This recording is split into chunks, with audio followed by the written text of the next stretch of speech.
precisamos compreender melhor a importância da nossa vinda aqui na Terra. Que nós pudéssemos manter o nosso pensamento fora dos acontecimentos mais difíceis da Terra. E nós sabemos que nós somos envolvidos pelo próprio progresso. E no começo do século XIX não existia nada. Quando se sabia de alguma coisa, se demorava tempos e tempos. Hoje nós estamos com a nossa mente acelerada. As crianças já nascem olhando para o celular. Elas têm uma fascinação. Você pega um bebezinho de 4 meses, 6 meses, 8 meses, põe ele no colo. Se você estiver usando o celular, ele vai imediatamente voltar os seus olhos para aquela tela. Então, os que estão chegando agora, já chegam formados da tecnologia, né? Eles são formados. Eu costumo dizer que eu ainda sou analfabeta da tecnologia. Estou começando a aprender como viver nesse mundo moderno, nesse mundo de não se ver mais dinheiro. E Ave Maria, eu só lembro do meu pai, que quando ele tinha uma bolsa um bolso grande, porque, meu Deus, do lado era dinheiro só miúdo, do outro lado era dinheiro graúdo. E eram uns pacotão de dinheiro assim que não usava nem carteira na época dele. E hoje nós vamos falar sobre o capítulo 8, que é um capítulo muito interessante para nós, que somos espíritas, que somos cristãos, que estamos seguindo Cristo, porque para seguirmos temos que ter a firmeza de lutarmos pelo inimigo maior que nós temos, que somos nós. Nós somos os maiores inimigos de nós mesmos. Pecado por pensamento, adultério. Então, a princípio, ele fala assim: aprendeste o que foi dito aos antigos, não cometereis adultério. Eu vos digo que todo aquele que tiver olhado uma mulher com um mau desejo por ela, já cometeu adultério com ela em seu coração. Está em Marcos, no capítulo 5, versículo 27 a 28. Mas as palavras do Mestre Jesus, que aí na parte do não cometeis adultério, que nós estamos no Velho Testamento, né? Que nós estamos vendo, não matarás, não cometereis adultério, mas o Mestre já diz diferente de nós. E o que ele diz assim, está em Marcos também. A palavra adultério não deve ser entendida aqui no sentido exclusivo de sua acepção própria. Porque quando a gente fala em adultério, nós só lembramos de relacionamentos entre homem e mulheres. Mas o mestre, ele fala muito além. Esse adultério comum ainda na nossa estada aqui na Terra, envolvida por muitas pessoas que ainda não compreenderam que o processo para o desenvolvimento do espírito é muito difícil. Nós observamos ainda, mediante a nossa pequenez, do entendimento em relação ao lado espiritual, que todo mal nós colocamos em outra ou em outra pessoa. Nós nunca nos acusamos daquilo que nós fazemos de mal. E o adultério, ele está naquele litro de leite que nós colocamos mais um copo com água e ele está adulterado para a gente vender como leite puro. O mestre nos fala que se nós o seguirmos e não seguirmos ele como se deve ser, estamos cometendo também. E ele nos fala, chama de raça de víboras. Ele nos xinga mesmo, para a gente olhar e ver quanto é difícil nós, humanos, habitantes da Terra, chegarmos ao alcance da moral do Cristo.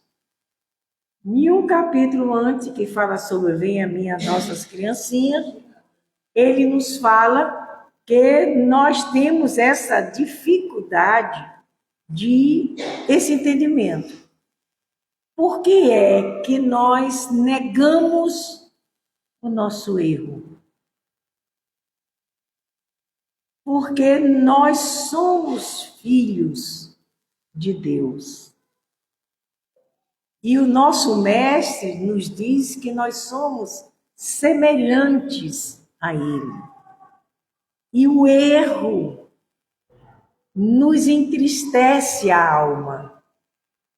E é por isso que, às vezes, é tão difícil nós atingirmos um patamar de evolução rápido aqui na Terra.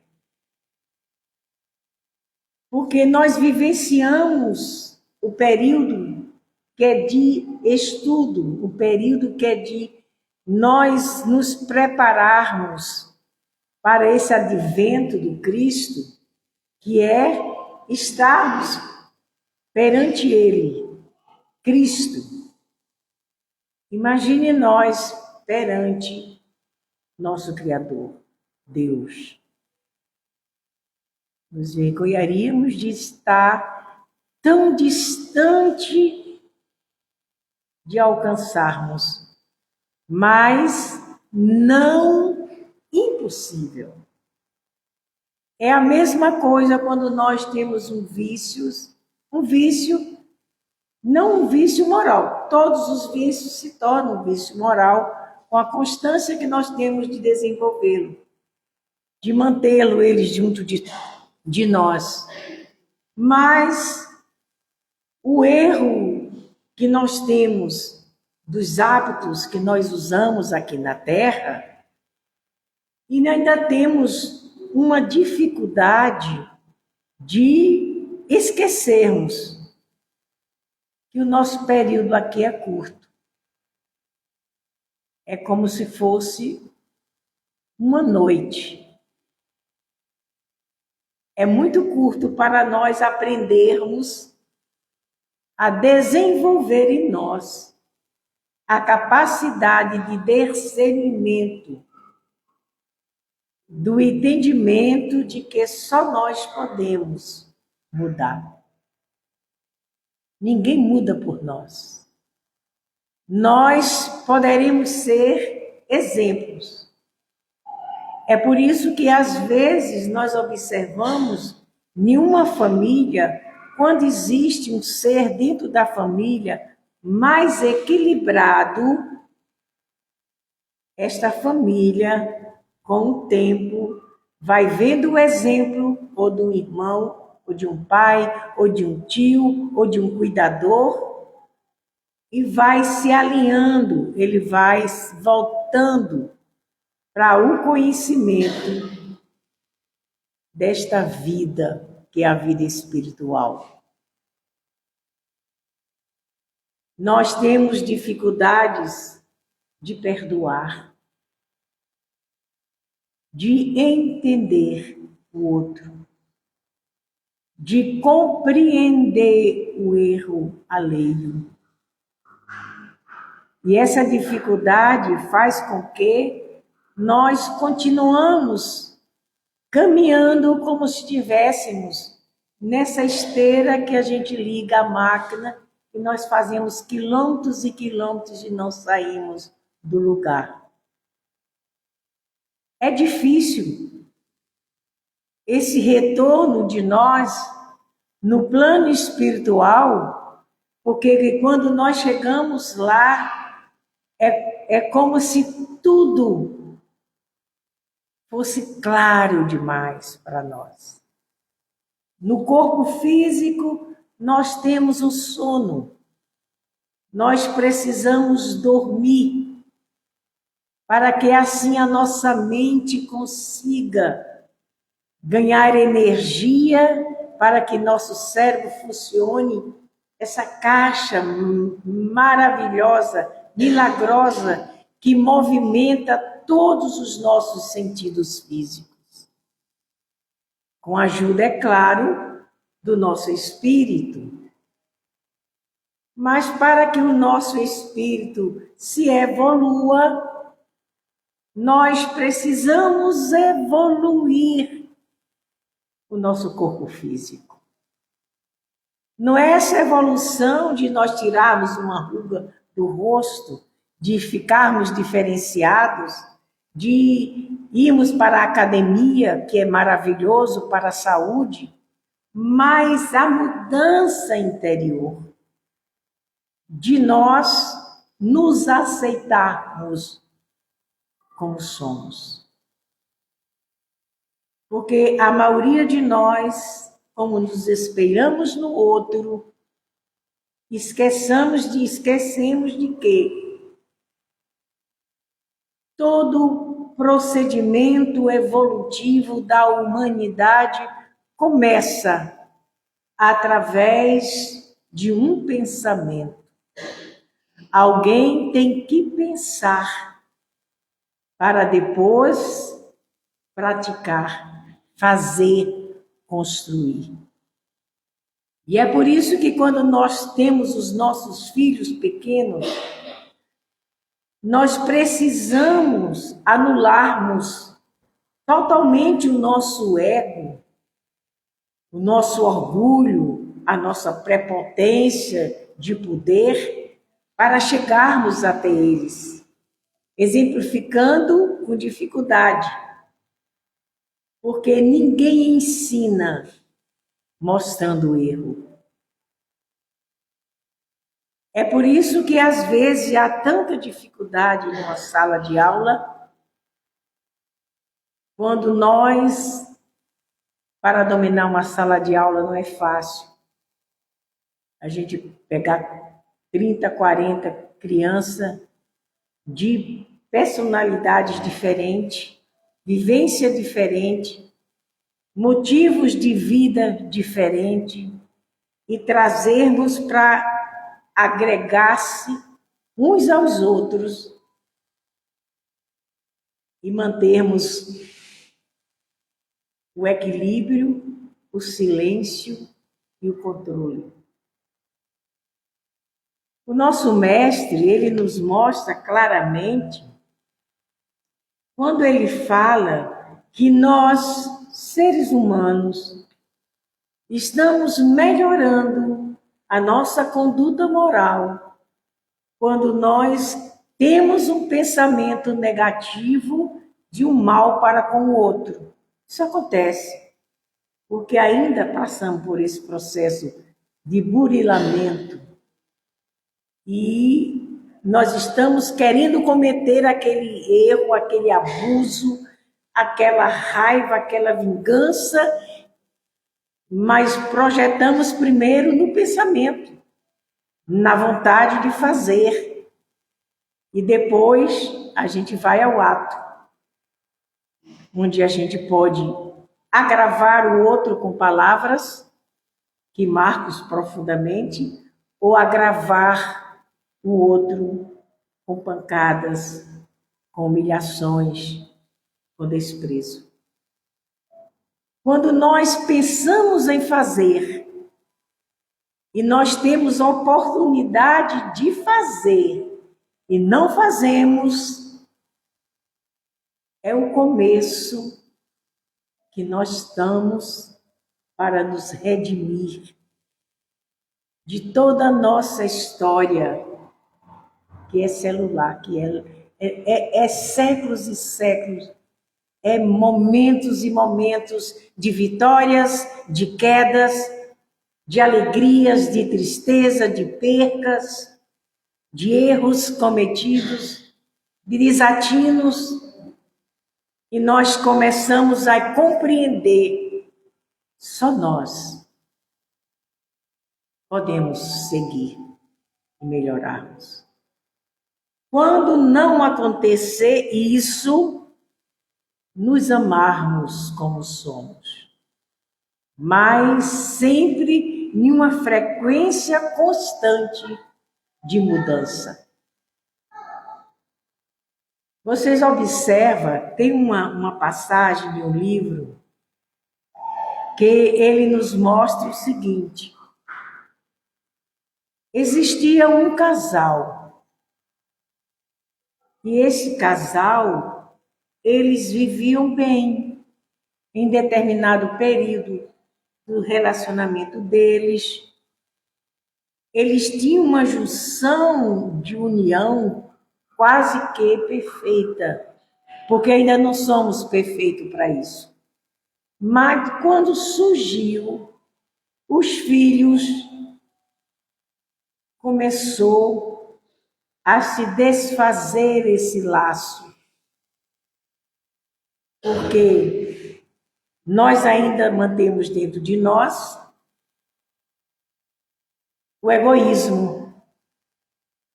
E nós, quando estamos envolvidos por esse sentimento egoístico, esse orgulho, essa coisa nossa de dominação, nós fracassamos. Porque achamos que estamos sendo trocados. Nós estamos perdendo a atenção do outro ou da outra.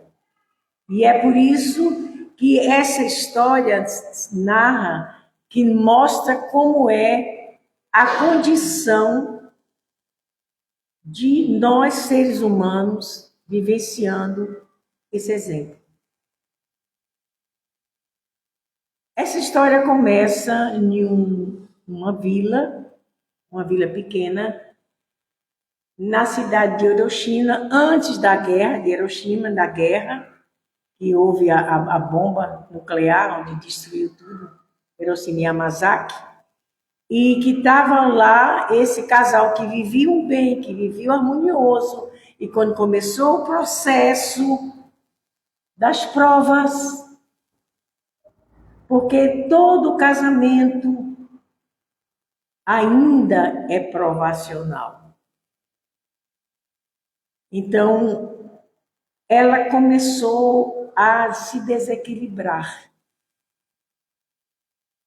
E começou a achar que não tinha local na casa para mais nada, para ninguém.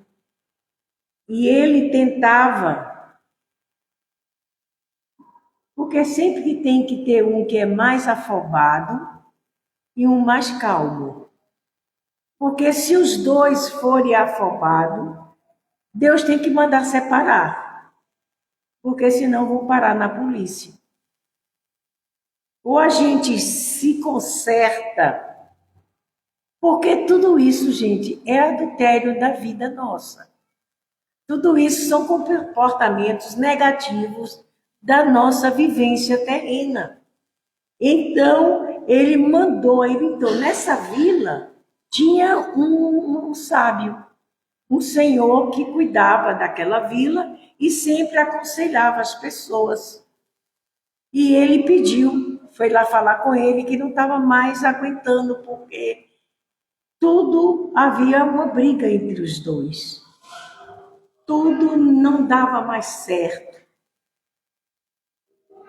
Porque para que dar certo uma vivência com dificuldade, tem que existir a renúncia. De um lado e do outro lado. Então ele mandou que colocasse na casa, a casa deles, que eles construíram toda bonitinha, uma criação, vamos dizer, naquela lugar onde existia muito cabrito. Mandou botar um cabrito lá na sala. Ele botou um cabrito para ficar dentro da cozinha. Amarrou lá no pé da mesa e deixou lá. Na outra semana piorou tudo o quadro. E ele disse, bote outro. Mas ela vai me matar. O negócio não vai dar certo. Bote outro. Ele colocou. E assim sucessivamente ele foi colocando. Colocou o cabritinho, completou o carneiro e foi colocando todos aqueles bichinhos que eles criavam por ali. E chegou o momento de não ter nem como eles circularem na casa. Aí ele volta para falar com esse sábio e ele diz o seguinte: você começa a tirar a criação da casa. Foi tirando um. Quando tirou o primeiro, ela já sentiu um alívio. Quando tirou o segundo, o terceiro e assim sucessivamente, até sair o último. A partir daquele momento, ela começou a agradecer a casa que era grande e que cabia os 2 filhos e que cabia até mais gente se precisasse. Isso é um exemplo de pessoas que têm a capacidade de ver além de nós.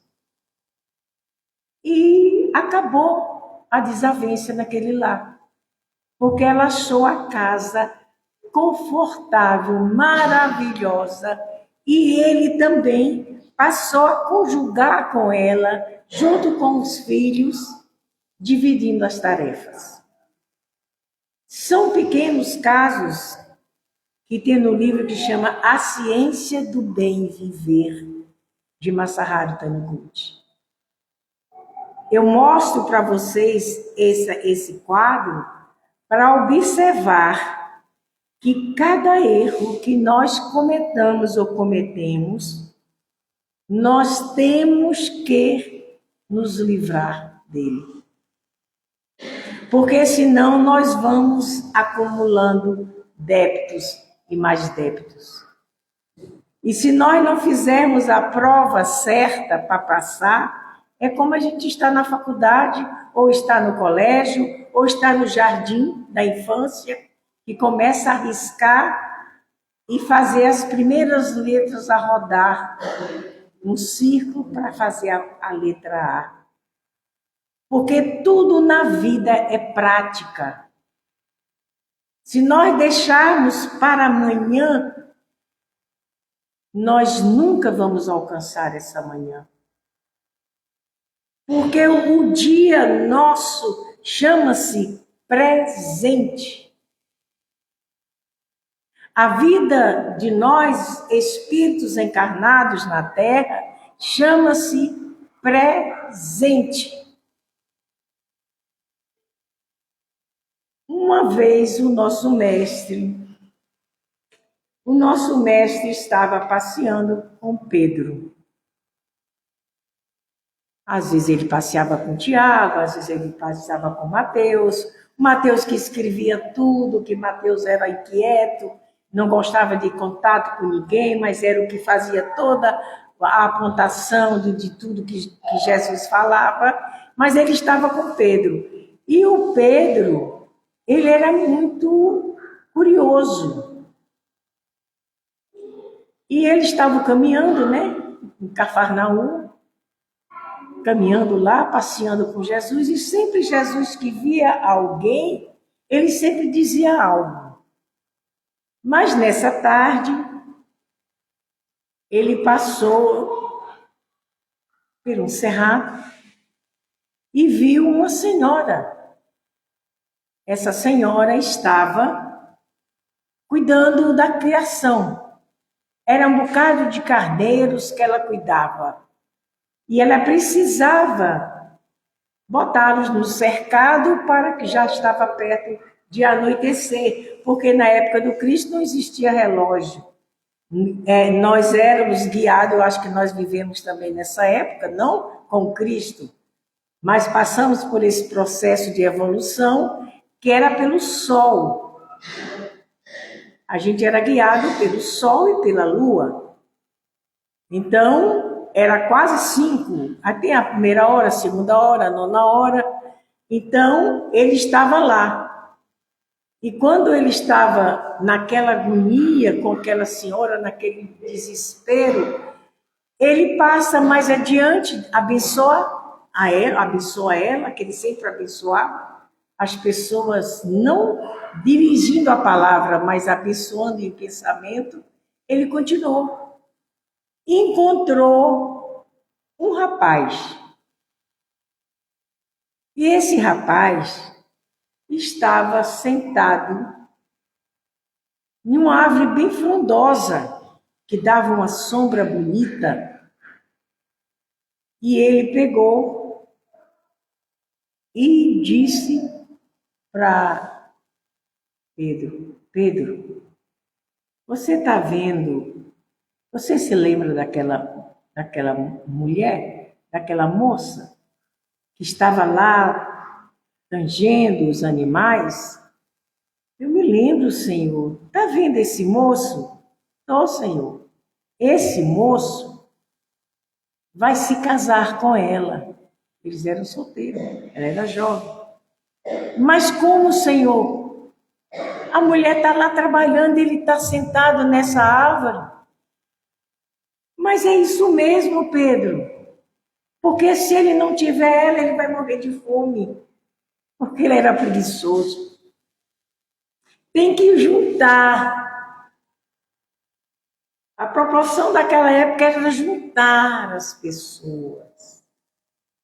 Era fazer essa ligação, porque senão ele não ia. E hoje, até hoje tem ainda mulheres que cuidam dos seus esposos. Não é verdade?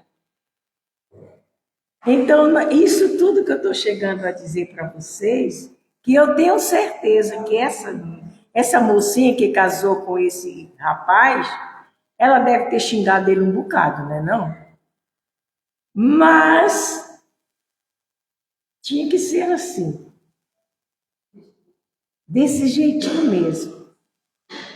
Porque ele tinha esse caráter, essa caráter dele, de ele ser aquele tipo, mas ele tinha um outro que era bem melhor, que evitava dele não viver em desarmonia profunda.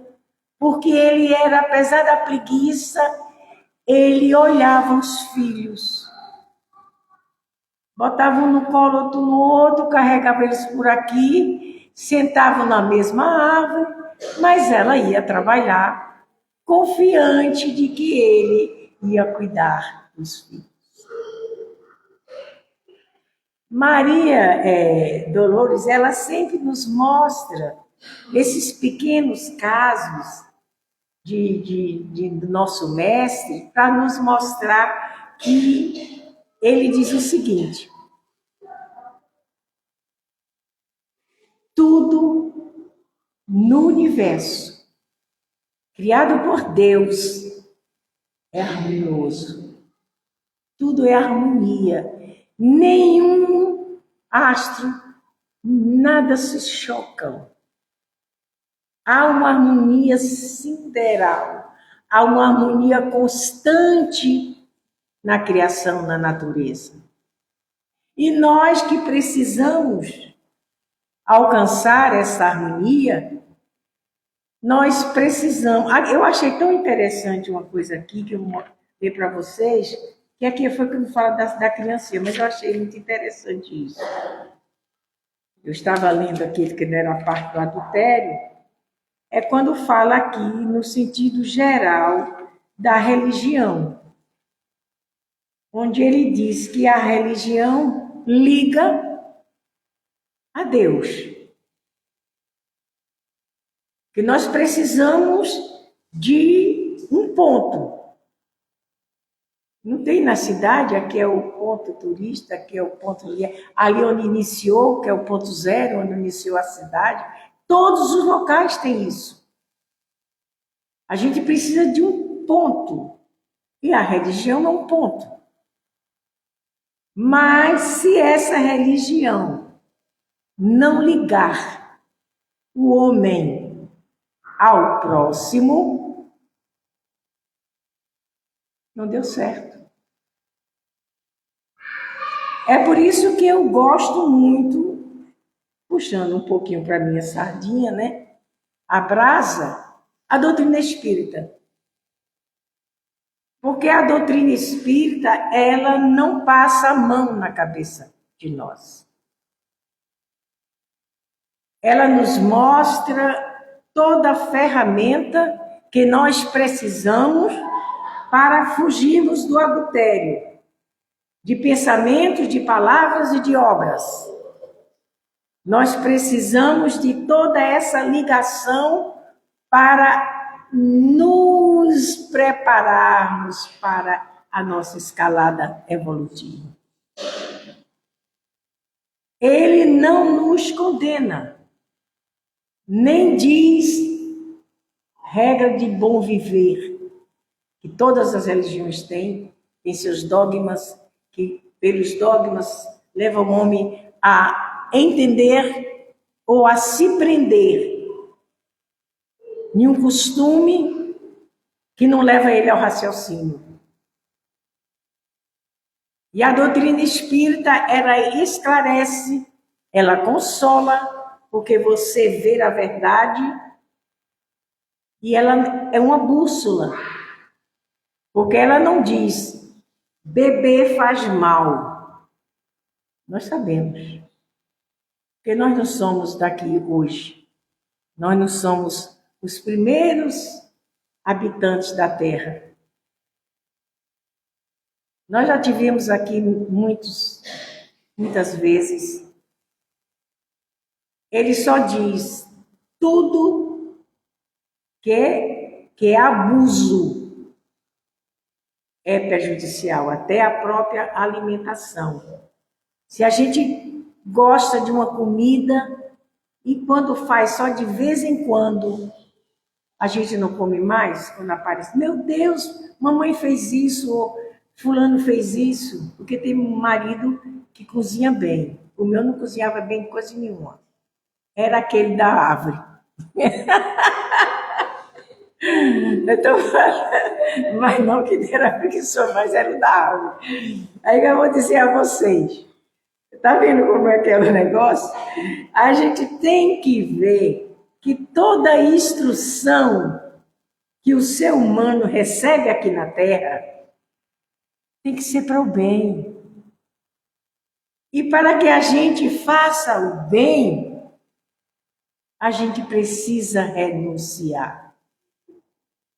Uma hora, uma oportunidade de um passeio, uma oportunidade de estar em casa descansando, viemos para aqui, estamos todos juntos conversando, mostrando que nada é de graça. Porque se Deus desse de graça as coisas a gente não ia aproveitar era nada. Tudo é dado por merecimento. A melhor resposta é aquela que não se dá. Em determinado momento, se você aprender a calar, você evita um desastre. Você evita uma briga maior. Você evita uma separação. Os lares estão sendo desfeitos por isso, pela falta de diálogo, pela a vontade de a gente dizer, eu é que sei, eu tenho a razão. Gente, a razão é a pior coisa que nós temos. Não a razão do sentido da vida, não na razão no sentido do que é certo ou errado, mas a razão de nós estarmos certos. Porque nós somos fragmentos de tudo que nós estamos aprendendo. Um dia eu venho como costureira, outro dia eu venho como isso, outro dia eu venho como advogado, outro dia eu venho como enfermeiro, outro dia eu estou lá como gari, outro dia eu estou na plantação. São fragmentos de trabalho constante na natureza. Então, aquele que, ao contrário, não tomar boas resoluções, procurar a ocasião para o ato mal, e se não o realiza, não é porque é feito de sua vontade, mas por falta de condição que ele não teve. Esse está se arrastando. Nosso mestre pede para a gente não julgar, né? Ele fala das medidas, porque tem aquelas medidas de feira, aqui eu não sei, né? Mas na Bahia a gente comprava as coisas por medida. Tinha as quadradinhas, tinha as medidinhas redondas, de açúcar, de café, de tudo que era tudo. Na época de eu criança, não tinha, o peso era muito pouco. A feira era tudo na base da medida. Mas Jesus disse, pelo peso você pesou, você vai pesar, pela medida você vai também ser medido. E a gente ainda está engateando. Você já pensou? Se todos nós nós somos iguais perante as oportunidades que Deus nos concede. Nós somos iguais perante a oportunidade. Mas somos diferentes perante o nosso conhecimento e a nossa moral. Às vezes as pessoas falam demais só com o que ler. Mas para que a gente possa passar pelas dificuldades dentro de uma casa espírita ou dentro de um local onde trabalhamos, ou com os nossos filhos ou netos, ou com qualquer segmento amoroso que tenhamos, nós precisamos de adaptação. Nós temos que aprender a não querer mudar o outro. Isso é uma violação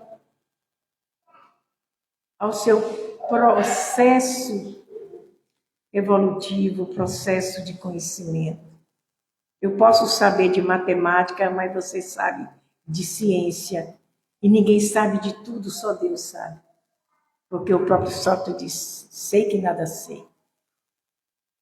Isso é dos pensamentos de uma palavra de pessoas que têm uma mente extraordinariamente sábia e extraordinariamente humilde. Ele era considerado um dos mais inteligentes daquela época. Mas nós temos um cadinho de todas as nossas experiências.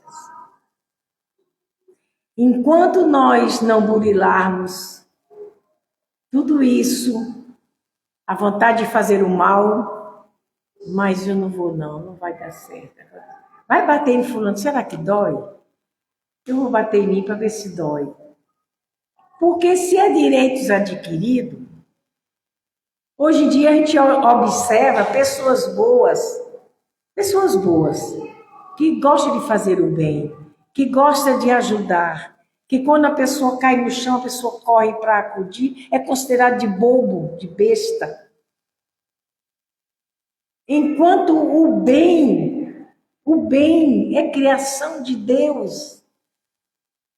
O mal é gerado por nós. Então, vai desaparecer. Porque tudo que Deus criou e trouxe para nós está aí. Mesmo nós destruindo mata, nós acabando com a água, negando um pão, tudo isso. Ele olha para nós e diz, eu acho que ele diz, eu não sei. Olha para nós assim, todos nós. Ai, como esses filhos me dão trabalho. Mas eu acredito neles. E esse crer em Deus em nós, que nós com a convivência da vida, com as provas, as expiações, com as dificuldades e as vitórias, é que vamos evoluindo.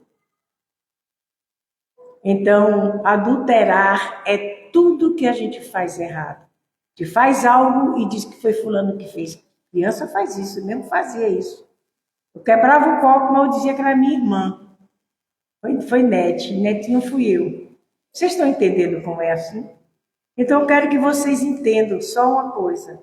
Amar a Deus sobre todas as coisas e ao próximo como nós mesmos. Deus não desiste de nós. E nós não vamos desistir de Deus. Muita paz para todos nós.